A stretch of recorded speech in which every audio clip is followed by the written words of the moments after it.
இரட்டை இலக்கில் பொருளாதார வளர்ச்சி இருப்பதாக ஒரு பச்சை பொய் சொல்றார் திரு ஸ்டாலின் அவர்களே. இப்பொழுது நீங்கள் கொடுக்கப்பட்ட அறிவிப்பு 1179 புரிந்துணர்வு ஒப்பந்தம் போடப்பட்டதா சொல்றீங்க.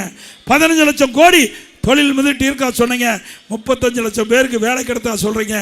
நீங்க வெளிநாடு போகும்போது பத்திரிகையாளருக்கு 77% புரிந்துணர்வு ஒப்பந்தங்கள் நிறைவேற்றப்பட்டதா சொல்றீங்களே. அப்படின்னா இது வரைக்கும் 30 லட்சம் பேருக்கு வேலை கிடைச்சிருக்குதா? ஏங்க இந்த எக்மார் திருவிக நகரில் எத்தனை லட்சம் பேருக்கு வேலை கிடைச்சிருக்குது? ஒரு மாவட்டத்துக்கு 1 லட்சம் பேருக்கு வேலை கிடைக்க வேணும். திரு ஸ்டாலின் சொல்ற மாதிரி பார்த்தா ஒரு மாவட்டத்துக்கு 1 லட்சம் பேருக்கு வேலை கிடைக்க வேணும். அத்தனை பொய். இங்கிருந்து வெளிநாட்டுக்கு போய் சைக்கிள் ஓட்டிட்டு இருக்கார். வெளிநாட்டுக்கு போய் தொழில் முதலீட்டு ஈர்க்க போகல, தொழில் முதலீட்டு செய்ய போயிருக்கார். ஏற்கனவே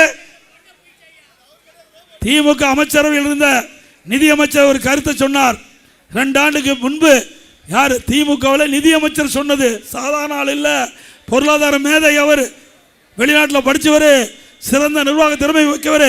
அவர் சொல்றாரு, திரு சபரீசன் அவர்களும் திரு உதயநிதி ஸ்டாலின் அவர்களும் 30,000 கோடி கையில் வைத்துக் கொண்டு தடுமாறி கொண்டிருப்பதாக வலைதளத்தில் செய்தி வந்ததா இல்லையா?